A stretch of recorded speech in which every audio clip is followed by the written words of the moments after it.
Give thanks with a grateful heart. Give thanks to the Holy One. Give thanks because He's given.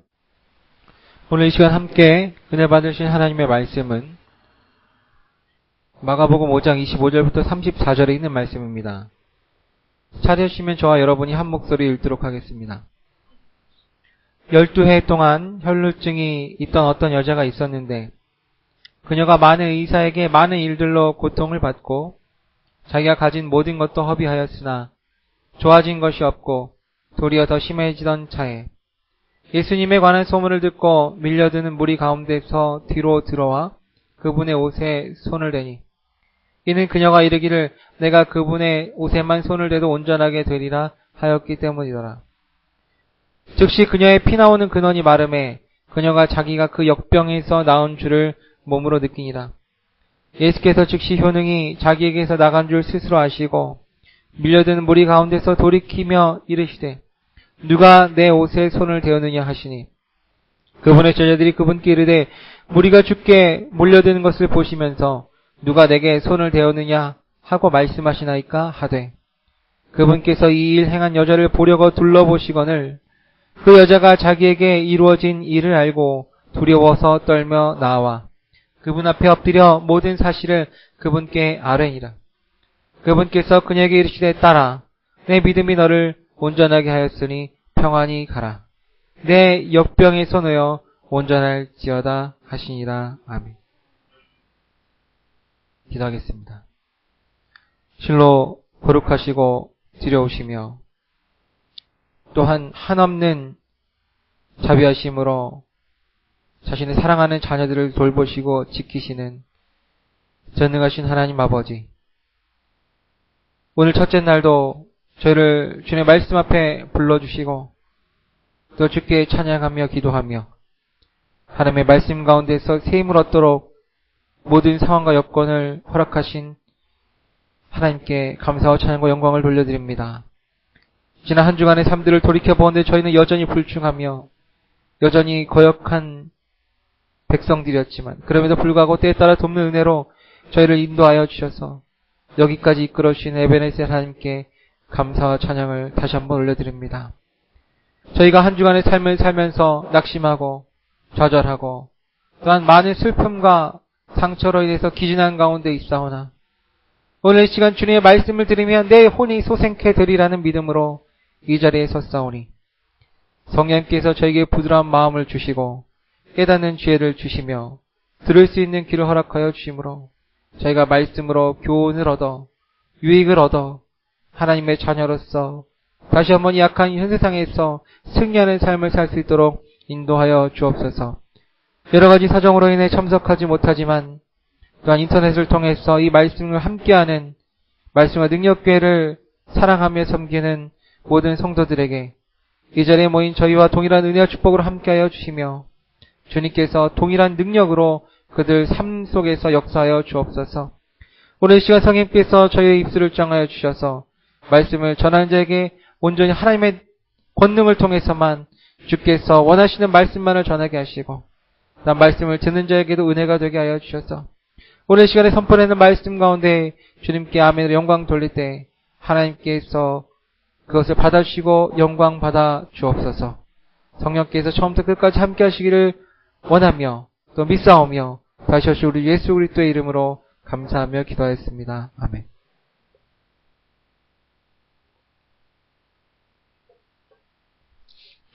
오늘날 한국 기독교계는 총체적인 비난과 질타를 받고 있습니다. 이러한 현실에서 그러한 비판이 몇몇 교단과 일부 목회자들의 타락한 범죄 때문이지 대부분의 교회와 그 교회를 섬기는 목회자와 성도들은 여전히 주님의 은혜 안에서 평안하다고 할 수 있겠습니까?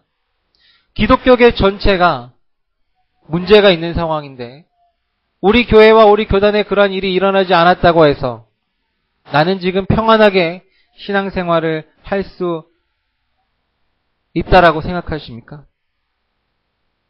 그렇게 큰 그림에서 평가하는 것은 제쳐두고서라도 그러한 영적 타락 속에서 어떤 사람이 당신은 그동안 신앙 여정 내내 영적인 질병이 없이 평안하게 지내왔습니까? 라고 묻는다면 여러분은 아멘이라고 대답할 수 있겠습니까? 그럼 제가 여러분께 묻겠습니다. 여러분은 그동안의 신앙의 여정 가운데서 평안히 그렇게 신앙생활 하고 계셨습니까? 지금까지 아무런 굴곡이 없이 평안히 신앙생활을 하셨습니까?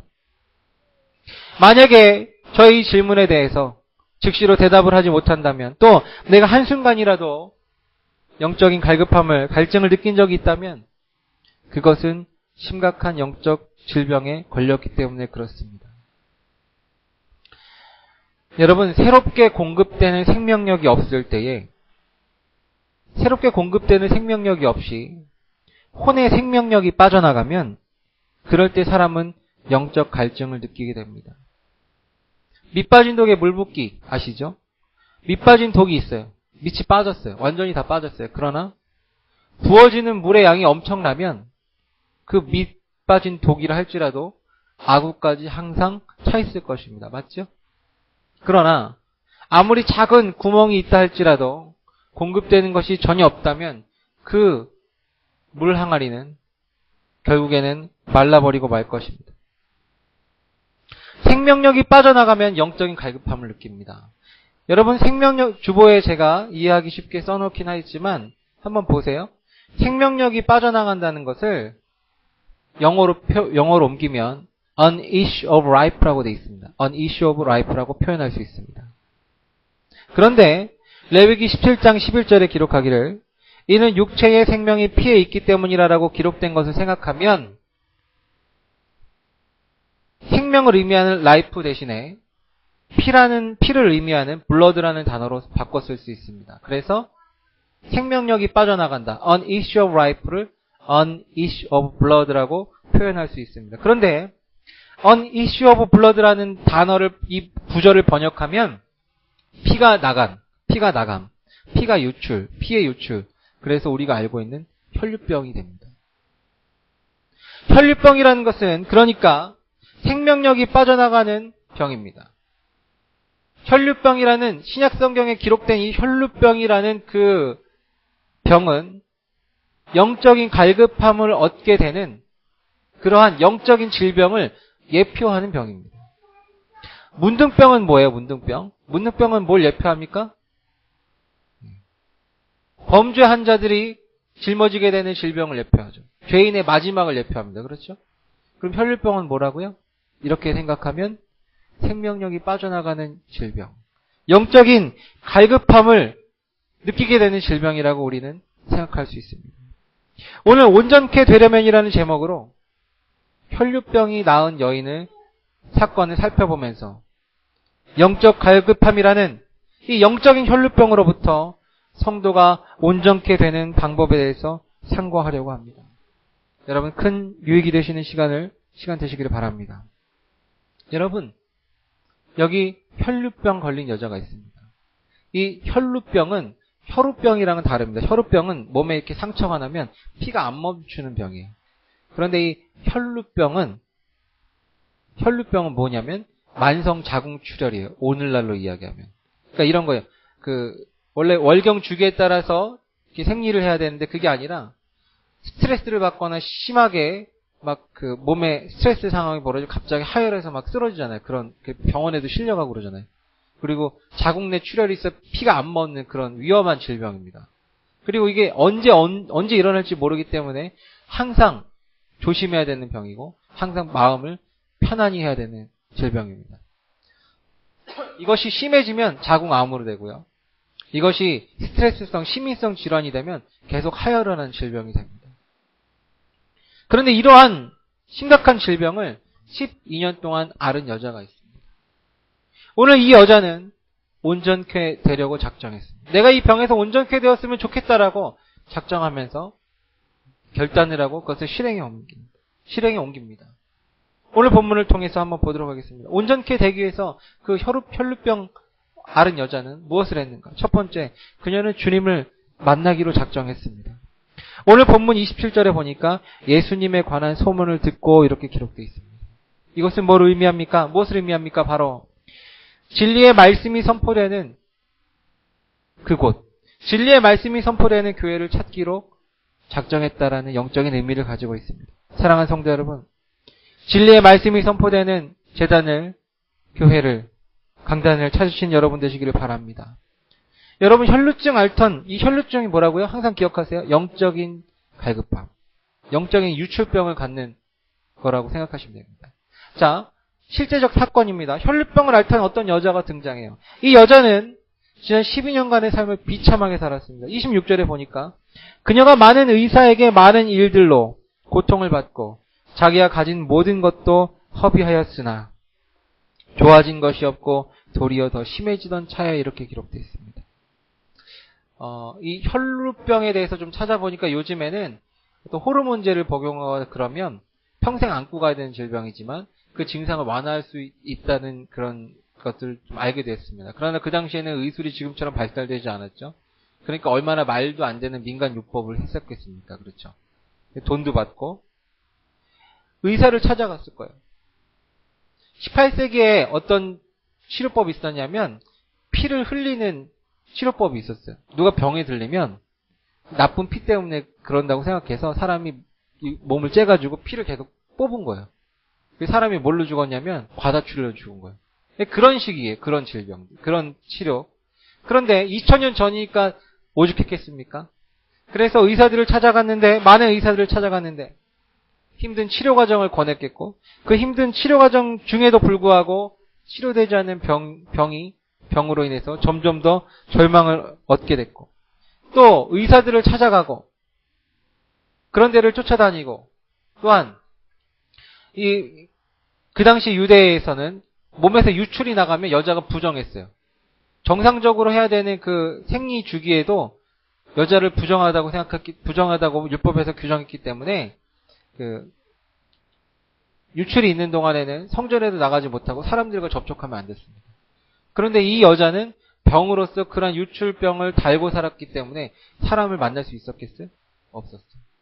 인간관계가 단절됐어요. 그리고 그 외에 상상할 수 있는 모든 일들로 인해서 고통을 받았어요. 또한 의사를 통해서 그 치료를 받으러 다니면서 모든 재산을 다 써버렸습니다. 12년 동안 이 여자의 삶은 아주 피폐하게 됐어요.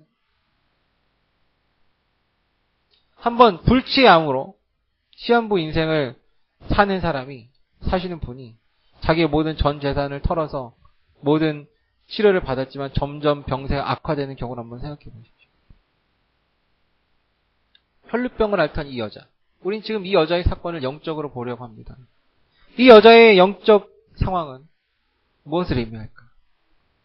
자, 마가복음 2장 16절에 예수님께서 서기관과 바리새인들을 대면한 자리가 생겼습니다. 서기관과 바리새인들이 그분께서 새들과 죄인들과 함께 잡수시는 것을 보고 그분의 제자들에게 이르되 어찌 그가 세리들과 죄인들과 함께 먹고 마시느냐 이렇게 비난했습니다. 그때 17절에 예수님께서 뭐라고 말씀하시냐면 예수님께서 그것을 들으시고 그들에게 이르시되 온전한 자들에게는 의사가 필요 없으나 병든 자들에게는 필요하니 나는 의로운 자들을 부르러 오지 아니하고 죄인들을 불러 회개하려 왔노라 하시니라. 이렇게 말씀하셨습니다. 예수님께서 비유로 말씀하셨어요. 의사는 병든 자에게 필요하다. 나는 죄인을 부르러 왔다. 그러면 주님께서 말씀하시는 의사는 어떠한 역할을 영적으로 할 수 있습니까? 영적으로 의사는 뭘 예표합니까? 바로 죄인들을 회개하게 하려고 돕는 자들로서 목회자들입니다. 자, 의사는 목회자들입니다. 다시 오늘의 본문으로 돌아가면 여기에 영적 갈등을 느낀 어떤 성도가 있어요. 이 사람은 그것을 해결하기 위해서 여러 교회와 목회자를 찾아다녔어요. 그러나 그들과 신앙생활을 하면 할수록 더 큰 갈증을 느꼈어요. 왜? 교회와 목회자들의 세속적인 목표를 강요받고 그것을 이루기 위해서 거기를 쫓아다녀 보니까 자신의 영적인 그런 갈급함은 해결받지 못한 채 자신의 모든 물질적인 영적인 자산들을 다 써버렸어요. 아, 여기는 안 되겠구나. 그래서 다른 곳에 가고. 이 오늘 혈루병 앓던 여자는 영적으로 우리의 그러한 모습들, 흔히 볼 수 있는 그러한 모습들을 우리는 이 여자를 통해서 볼 수 있습니다. 어느 누구도 자신의 영적 갈급함에 대해 관심이 없고, 더군다나 그 병에 대해 정확한 진단과 그에 따른 처방을 내려주지 않아서 병이 더 심해지는 그 여자와 같이, 오늘날 이 한국교회에 세계 10위권에 들어있는 엄청나게 큰 교회가 있고, 많은 교회가, 동네마다 십자가가 있지만 정말로 하나님을 갈급하게 찾는 자들에게 도대체 왜 그러한 영적 갈증을 느끼는지를 얘기해주지 않고, 그것을 해소하기 위해서 어떠한 것도 가르쳐주지 않는 그러한 교회들이 너무나 많이 있는 것이 사실입니다. 왜? 관심이 없을 수도 있죠. 왜? 건물만 크게 지어놓으면 알아서 그냥 바뀌니까. 우리가 그런 경험하죠. 여기는 왜 이렇게 음식이 맛이 없지? 이렇게 해서 장사가 되나? 장사가 돼요. 왜? 그냥 블로그에 그냥 대충 포스팅해놓은 걸 보고 사람들이 다 가잖아요. 그렇죠? 우리나라 인구가 엄청 많잖아요. 그래도 그 사람이 그 블로그를 보고, 어떤 사람이 블로그를 보고 맛집이라고 그냥 한 번만 가고 안 가도 그 집은 장사가 돼요. 맞죠? 그런 경우 많이 해보죠. 오늘날 교회도 그렇습니다. 이것이 오늘날 대부분의 성도들의 상태. 여러분 영적 갈급함이 있습니까? 영적인 갈증이 있어요? 그것으로부터 자유케 되기를 원하십니까? 그렇다면 사랑하는 성도 여러분, 정확한 진단을 내리는 의사를 찾으시기를 바라요. 진리의 말씀을 선포하는 목회자를 찾으신 여러분 되시기를 바랍니다. 그런데 하나님께서는 이렇게 영적인 혈루병을 앓고 있는 성도들에 대해서 이미 진단을 내리셨어요. 성경은 진단서예요. 성경에 그러한 사람들에게 이미 진단하셨어요. 성령님께서 모든 것을, 사람의 속 중심을 꿰뚫어 보시는 모든 그 눈을 통해서 이미 그 사람의 영적인 상태를 진단하셨어요. 영적인 갈급함을 갖고 있는 사람의 혼의 상태가 어떤지 제가 말씀해 드릴게요. 이사야서 1장 5절 6절에 기록하기를, 온 머리는 병들었고 온 마음은 기진하였으며 발바닥에서부터 머리까지 그 안에 성한 곳이 없어 상처와 멍과 골문 종기뿐이거늘 그것들을 꿰매고 싸매고 향유를 발라 아픔을 달래지 못하였도다. 이렇게 기록하고 있어요. 우리 심각한 질병 걸렸을 때 어떻게 합니까? CT 찍죠. 그럼 쫙 나오죠. 성령님의 불꽃 같은 눈으로 한번 딱 훑으면 그 사람의 상태가 나오는데, 그 사람의 상태가 이렇다고 합니다. 물론 이것은 역사적으로 이스라엘에게 내려진 진단이에요. 그러나 동시에 마지막 교회 시대의 성도들의 상태이기도 합니다. 빈사 상태의 병자의 모습. 육체적인 상태가 만약에 이렇다면 곧장 의사를 찾아가겠죠. 그렇죠? 멍들고 깨지고 찢어지고 막 곪고 터지고 이러면 어떻게 출근하고 어떻게 살겠습니까? 병원부터 가죠. 그러나 문제는 이 질병이 눈에 보이지 않는 영적인 질병이라는 점이 있습니다. 물론 영적인 질병이라도 그것을 정확히 진단할 수 있는 의사가 있다면 고칠 수 있겠죠. 그 의사가 고치는 게 아니라 영적인 부분에서 하나님께서 고치시는 것이지만요. 그러한 역할을 하는 사람이 2000년 전에 이스라엘 당시에는 제사장과 선지자들인데, 제사장들 역시 우상숭배를 하고 있고 대언자들도 거짓 대언을 일삼았습니다. 그들이 당시에 그렇게 하나님께서 빈사 상태라고 진단 내린 이스라엘 백성에게 무엇라고 평가했냐면, 예레미야 8장에 보니까 그들이 내 백성에 따를 상처를 조금 고쳐주고 평안이 없는데도 말하기를 평안하다 평안하다 하였도다. 3000년 전의 상태와 지금의 상태가 너무나 똑같습니다. 왜 주님을 만나면서 우울증에 걸리고, 왜 주님을 만난 신앙을 갖고 있으면서도 자살을 하고 좌절하고 절망합니까? 단지 신경병리학적인 문제입니까? 그렇지 않아요. 오늘날 많은 교회에서도 그냥 뭉뚱그려서 두루뭉실하게 평안하다, 주님의 평안이 임하시기를 축원합니다. 그럼 아멘! 그러고서 내가 그러한 평안을 받은 건 착각하고 삶에 들어가자마자 극심한 우울증에 빠지는 성도 얼마나 많이 있습니까? 오늘날 교회도 성도들에게 그러한 잘못된 진단을 합니다. 이스라엘에게 그러한 잘못된 진단을 했기 때문에 정작 영적으로 시한부 선고를 받은 이스라엘은 자신이 이렇게 심각한 상황에 처해 있다는 것을 알지 못했습니다. 그래서 하나님께서는 그것을 보시고 내 백성의 딸의 상처로 인하여 나도 상하였으며 암담하게 되고 놀라움에 사로잡혔도다. 길르앗엔 유향이 없는가? 길르앗은 옛날부터 치료하는 기름을 짜는 곳이었어요. 유향은 치료할 때 쓰는 향료인데 유향이 없는가? 거기에는 의사가 없는가? 그런데 어찌하여 내 백성의 딸의 건강은 회복되지 아니하였는가라고 주님께서 반문하고 있습니까? 너희 나라에는 교회가 없느냐? 너희 나라에는 목회자가 없느냐? 그런데 왜 오늘날 이 땅에 한국교회를 사는 성도들이 낙심하고 절망하며 영적인 유목민으로 이 교회 저 교회 떠돌아다니며 마음 들 곳을 찾지 못하는가? 라고 주님께서 말씀하십니다. 다시 오늘 본문으로 돌아옵니다. 그녀는 12년 동안 혈루병을 앓는다는 그러한 병을 안고 있으면서 절체절명의 상황에 있었는데 그때 그녀는 마침내 27절에 보니까 예수님에 관한 소문을 들었습니다. 예수님에 관한 소문. 그녀에게 예수님은 구세주의 시기 이전에 모든 병을 고치는 참 명의로서 그러한 소문을 들었습니다. 혹자들은 얘기합니다. 이 세상에 완벽한 교회는 없습니다. 없다고 합니다. 맞아요. 완벽한 교회는 없어요. 그러나 성경적 교회는 분명히 있습니다. 이 세상에는 성경의 원본이 없기 때문에 아무 성경이나 믿어도 된다라고 이야기합니다. 그러나 원본과 같은 권위로 보존해 주신 킹제임스 성경이 우리에게 들려 있습니다. 또 오늘날 진리의 말씀을 선포하는 설교자는 드물다고 합니다. 그러나 성경적인 교회에서 보존된 말씀으로 설교하는 설교자들이 있어요. 제가 아는 설교자분도 10명이 넘어요. 물론 전체에 세워진 교회보다는 수가 적지만 그래도 지역에, 시에, 구에 하나씩은 있습니다. 기록된 바 또 너희가 너희 마음을 다하여 나를 찾으면 나를 찾고 나를 만나리라고 주님께서 약속하셨습니다. 참 의사를 찾고자 하는 여자가 예수님의 소문을 듣게 된 것과 같이 영적 갈증을 고침받고자 하는 자들에게는 하나님께서 올바른 말씀에 대한 소문을 듣게 하세요. 킹제임스 성경을 들려주시고 건전한 교리를 주시고 건전한 설교자를 만나게 하시며 하나님의 능력을 덧입는 사역자를 만나게 해주신다는 말씀입니다. 2000년 전에 이 땅에서 사람과 동거하시던 예수님께서는 성령님을 통하여 진리의 성경 기록 속에서 오늘 이 시간, 이 마지막 교회 시대에 우리와 동행하고 계십니다. 살아있는 말씀이신 예수 그리스도께서는 지금 우리와 기록된 말씀으로 동행하세요. 이 시간에 말씀이 선포됐을 때에 여러분 심령을 두드리는 성령님의 노크가 있을 것입니다. 따라서 영적 갈증을 고침받고자 하는 자들은 먼저 진리의 말씀을 찾고자 힘써야 될 줄로 믿습니다.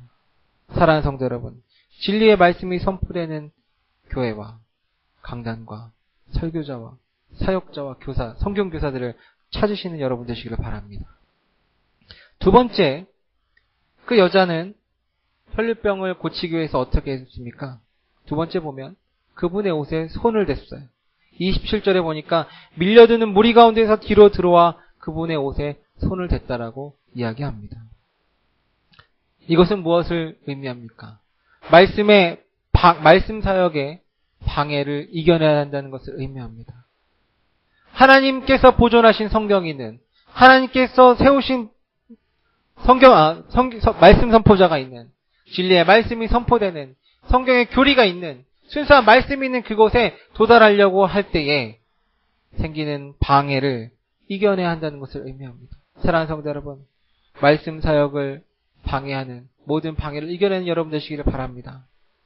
그 혈루병 앓던 여자는요, 들려오는 소문을 흘려버리지 않았어요. 왜? 너무나 절박한 상황이기 때문에 그럴 수도 없었고 반드시 그게 허탕일지라도 12년 동안 허탕쳤죠. 허탕친 인생이에요. 그렇죠?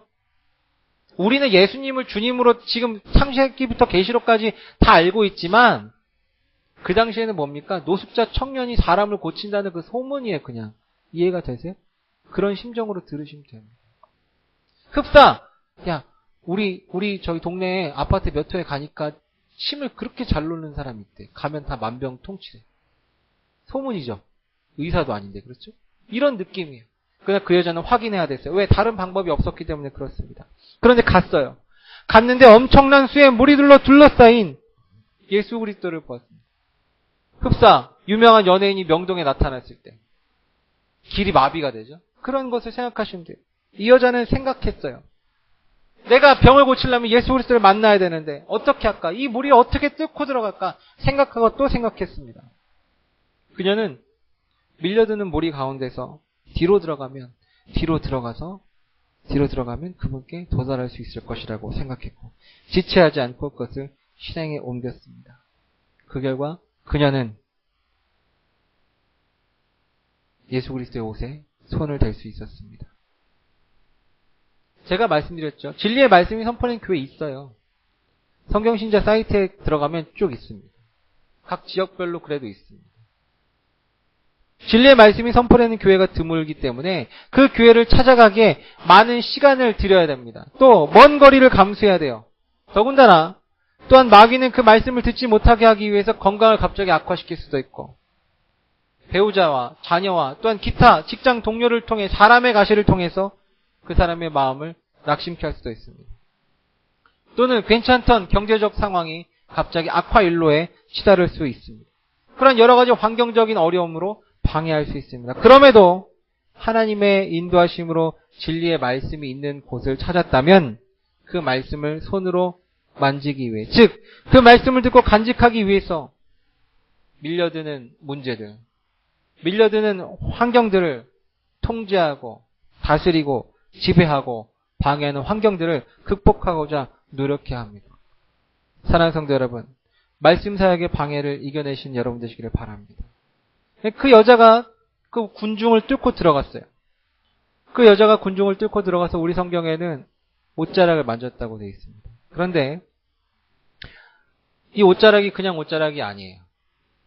오늘 자세하게 말씀드릴 수 없지만 결론부터 말씀드리자면 이 옷자락은 경건한 유대인들이 그 경문, 그 하나님 말씀을 이렇게 이마에다가도 달고 손에도 매죠. 그리고 또 청색 술을 달라고 했어요. 청색 술. 그거를 숄처럼 이렇게 입을 때 청색 술이 이렇게 떨어져 나오는 그 술을 잡았다는 거예요.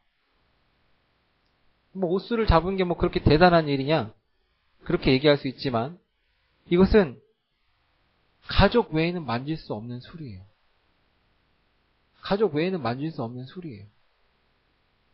이런 거 있죠. 우리 그 구약 성경에 두 남자가 싸우는데 자기 남편이 싸우는데 자기 남편을 도우려고 여자가 남자의 그 성기를 잡아가지고 고환을 상하게 했으면 죽이라 그랬잖아요. 그렇죠? 그런 것처럼 가족 아니면 만질 수 없고 접근할 수 없는 술이었어요. 그런데 그걸 알고 있는 여자가 그리고 그 선생님은 누구예요? 랍비죠. 그런데 나는 유출병인 여자예요. 그럼 유대인 남자를 만나면 안 돼? 안 돼요, 안 돼. 안 되죠. 그런데도 불구하고 그냥 믿음으로 내가 다른 건 생각 안 해. 머리가 하얘졌을 거예요. 여러 가지 그 관습법과 이런 것들이 있었겠지만 그때 그 여자는 한 가지만 생각했어요. 내가 놔야 되겠다. 내가 저 잡으면 안 되는 그 옷술이라도 잡고 일단은 놔고 봐야 되겠다. 그 다음엔 다음 일은 나중에 생각하자. 그 여자는 그 군중의 뒤로 들어가서 주님께 손만 내밀어서 그 옷술을 잡았어요. 그런데 어떻게 했습니까? 그 즉시로 능력의 근원이신 예수 그리스도께서 자신의 능력이 빠져나가는 걸 알게 되었습니다. 얘야! 지금 능력이 나한테 나갔는데 누가 내 몸에 손을 대었느냐? 만약에 믿음이 없이 만졌다면 능력이 안 나갔을 거예요.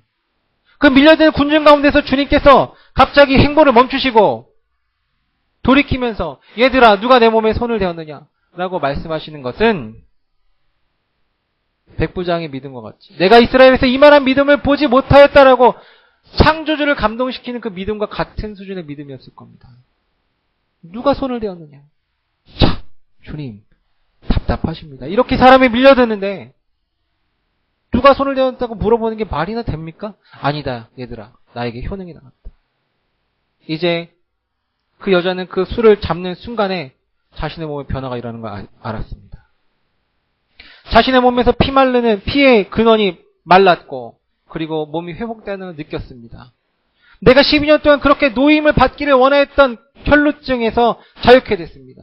내가 그렇게 해결하기 원했던 영적인 갈급함에서 해결됐습니다. 근데 그때 주님께서 뭐라고 말씀하셨어요? 따라 그랬습니다. 따라. 그 여인은 히브리어로 구네라는 단어를 씁니다. 이 구네는 결혼한 여자예요. 결혼하는 여자. 나이가 좀 많은 여자를 의미합니다. 그런데 예수님께서는 미혼의 청년이었어요. 그런데 그런 여자에게 따라 그러면 진짜 딸벌이라서 그런 게 아니에요. 뭡니까? 가족으로 여겨주셨다는 거예요. 가족으로 여겨주셨다는 거예요. 당장 율법에 처해서 벌을 내릴 수도 있었는데 율법을 어겼으니까.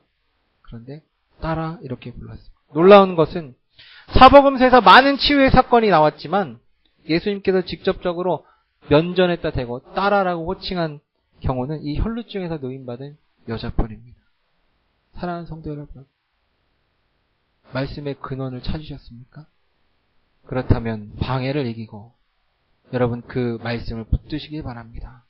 그렇다면 그 말씀 가운데서 역사하시는 하나님의 능력이 나갈 것이고 하나님의 능력을 경험할 것이고 그리고 그때에 주님께서 말씀을 통해서 따라 내 믿음이 너를 온전케 하였노라라고 말씀하실 것입니다. 사랑하는 성도 여러분, 그러한 주님의 음성을 듣는 여러분 되시기를 부탁드립니다. 세 번째, 그 혈루병 앓던 여자 어떻게 했습니까? 온전케 되기 위해서 어떻게 했습니까? 그분 앞에 나아가 모든 사실을 그분께 아뢰었습니다. 이제 내가 원하던 병은 고쳤어요. 그런데 드디어 올 것이 왔어요. 낯선 남자의 잡지 말아야 될 옷수를 잡았어요. 그리고 그 옷술의 주인이 자기를 찾고 있습니다. 33절에 보니까 그 여자가 자기에게 이루어진 일을 알고 두려워서 떨며 나와 그분 앞에 엎드려 모든 사실을 그분께 아뢰니라. 이것은 무엇을 의미합니까?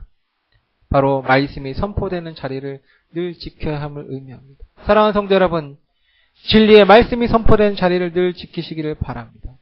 왜 이것이 진리의 말씀이 선포된 자리를 늘 지켜야 되는가? 그것은 바로 27절에 그 여자가 어떻게 했습니까? 그분의 옷에 손을 대니 29절 즉시 그녀의 피 나오는 근원이 마름에 그녀가 자기가 그 역병에서 나온 줄을 몸으로 느끼니라라고 기록되어 있습니다. 그녀의 믿음대로 12년 동안 그녀를 괴롭혀던 혈루병에서 해방됐습니다. 그녀의 목적이 달성되었기 때문에 동시에 그녀는 또 율법을 어겼기 때문에 더 이상 그곳에 있을 필요가 없었어요. 그럼 어떻게 돼요? 조용히 그냥 손만 빼서 돌아가면 그만이었어요. 맞죠? 그런데 그때 예수님께서 행하시기를 그분께서 이 일 행한 여자를 보려고 둘러보셨어요. 창조주께서 둘러보셨어요. 놀랍지 않습니까? 창조주께서 믿음으로 행한 여자를 둘러보고 찾고 계십니다. 그때 그녀는 더 이상 자신을 숨길 수 없어 예수 그리스도 앞에 나아갔어요. 누가복음 8장 47절에는 아주 자세하게 나와 있는데 여자가 자신을 숨기지 못한 줄 알고 떨며 나와 그분 앞에 엎드려서 자기가 그분께 손을 댄 까닭과 자기가 즉시 나은 것을 모든 사람 앞에서 그분께 밝히 알리거늘이라고 자세히 증거되었습니다. 그녀는 자신에게 일어나는 모든 일을 주님 앞에 아뢰는 동시에 그 주님을 에워싸고 있는 많은 무리들을 앞에서 증거했습니다. 간증을 증거했습니다. 그녀가 그렇게 간증을 증거할 때 예수 그리스도께서는 34절에 오늘 보면 34절에 내 믿음이 너를 온전케 하였으니 평안히 가라. 내 역병에서 놓여 온전할지어다라고 완치를 선언해 주셨습니다. 이 선언은 매우 중요합니다. 왜요? 여러분 누가복음에 보면 10명의 나병 환자들이 고침을 받고 그 중에 사마리아 사람이던 개처럼 취급받던 사마리아 사람이던 한 명만 돌아와 주님께 감사를 드렸습니다. 그러자 누가복음 17장 19절에 기록하기를 그에게 이르시되 일어나 내 길로 가라. 내 믿음이 너를 온전케 하였느니라. 그러한 선언을 해주셨습니다. 나머지 9명은 주님께서 뭐라고 했냐면 주여 저희를 불쌍히 여겨주셔서 저희를 나병에서 고쳐주옵소서 그랬더니 주님께서 뭐라고 했냐면 거기서 고쳐준 게 아니라 가서 내 몸이 나은 것을 제사장에게 보이라 그랬을 때 그걸 믿고 가는 도중에 변했어요. 주님께서 명령하셨기 때문에 그 9명은 제사장에게 보이려고 명령대로 갔을 수도 있어요. 그 9명은 뭐라고 하면 안 돼요. 그러나 제사장이 보이고 와서 다시 왔다는 얘기는 없어요. 그렇죠? 그런데 이 사마리아 사람은 가다가 완치된 것을 보고 바로 예수님께 와서 감사를 드렸습니다. 그 돌아온 사마리아 사람은 자신의 나병이 나은 것을 통해 그분이 뭐예요? 하나님이신 것을 깨달았어요. 성경 전체를 통해서 문둥병 환자가, 나병 환자가 깨끗함을 얻었다는 것은 이방인인 나아만 장군밖에 나았다는 거 없어요. 인류 역사 6,000년 동안 문둥병에서 해방된 사람은 그 사람 한 사람밖에 없었습니다. 그것을 알았기에 사마리아 사람은 예수 그리스도께서 하나님인 줄 알았고, 그래서 돌아와서 하나님께 경배했습니다. 문맥으로 보아서 9명의 문둥 나병 환자는 예수님께 돌아오지 않았어요. 그들에게는 예수 그리스도께서 능력의 대언자였지 하나님은 아니었습니다.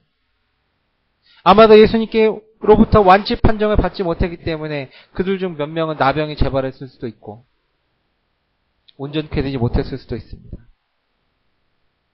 자, 이 여인은 주님께 둘러봤을 때 하나님께서 얻게 되는 체험한 은혜에 대한 간증을 요구하셨을 때 두렵고 떨리지만 나가서 주님 앞에, 하나님 앞에, 그리고 교회의 회중 앞에 간증을 증거했습니다. 이처럼 진리의 말씀을 깨달아 영적인 갈증을 해소한 사람은 반드시 자신의 간증을 증거해야 합니다. 그래야만 영적인 갈증에 대해서 완치 판정을 받을 수가 있어요. 완치 판정을 받은 이후에도 진리의 말씀에서 떠나지 말아야 하는데, 왜냐면요. 그 진리의 말씀은 기록된 것처럼 내가 줄 물은 그 사람 속에서 솟아나는 우물이 되어 영존하는 생명에 이르게 하기 때문입니다. 왜? 우리가 영적으로 하나의 질병의 완치 판정을 받았다고 해서 이 악한 현 세상을 살아가는 동안에 영적인 질병이 안 걸려요? 기복이 있겠죠. 그때마다 내 속에서 심어주신 그 샘을 통해서 솟아나는 물을 통해서 그 갈급함을 계속 해결하면 계속적으로 간증을 얻을 수가 있겠죠. 그럼 그때마다 주님께서 둘러보시면 주님께 나에게 이렇게 하셔서 감사합니다라고 그 간증을 증거해야 되지 않겠습니까? 그렇게 하기 위해서 내가 생수의 강이 나오는 말씀이 선포되는 그곳을 찾았다면 그곳을 떠나지 말아야 한다는 것입니다. 간증이 주어질 때마다 그것을 증거해야 됩니다. 물론 떠날 때가 있어요. 오늘 저희 같은 경우에도 주님께서 개척을 이곳에 하라고 했지만 이곳을 떠나라고 했을 땐 미련 없이 정리하고 떠나야 합니다. 어느 교회를 섬기다가 다른 교회를 섬기라고 한다면 미련 없이 떠나야 됩니다. 그러나 성도를 다른 사명으로, 다른 사역지로 옮기시기 전까지는 진리의 말씀이 선포되는 그곳에서 계속 머물러 있어야 합니다. 사랑하는 성도 여러분, 진리의 말씀이 선포되는 자리를 늘 지키신 여러분 되시기를 바랍니다. 오늘의 말씀의 결론입니다. 요한복음 6장에서 보리빵 5개와 작은 물고기 2마리로 5,000명을 먹이신 기적을 체험해서 배부른 사람들이 있었습니다. 주님께서는 그 사람들에게 진짜로 중요한 진리인 하늘로부터 내려오는 살아있는 빵에 대한 설교를 하셨습니다. 그런데 그 살아있는 빵을 먹으라고 주님께서 말씀하셨을 때 육신적으로 배부른 사람들은 이 말씀은 우리가 이해하기 어렵도다 그러면서 가버렸어요. 야, 이걸 누가 이해하겠느냐? 도대체 자기를 먹으라는데 사람은 어떻게 먹냐? 자기가 살아있는 빵이라고 그러는데 어떻게 사람이 살아있는 빵이냐? 이 말씀을 누가 이해할 수 있겠느냐? 에이, 모르겠다. 배 불렀으니까 난 가야 되겠다. 오늘날 축복과 성공을 설교하는 교회에 사람들이 몰리고 회개와 성별을 선포하는 교회는 사람들이 떠나요. 또한 그러한 교회들이 점점 사라져버려 이제는 찾을 수도 없는 지경에 이르렀습니다.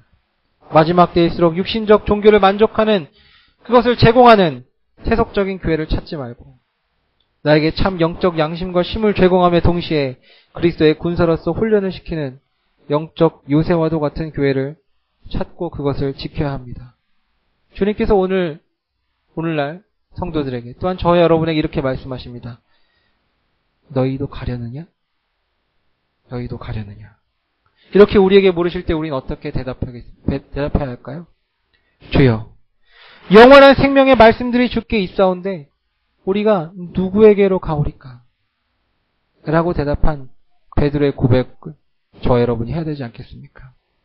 사랑하는 성도 여러분, 오늘 혈류병에서 노인받은 여인을 통해서 영적 갈급함을 해결할 방법을 찾으셨다면 늘 주님의 진리의 말씀에서 떠나지 않는 여러분이 되시기를 주님의 이름으로 부탁드립니다. 기도하겠습니다.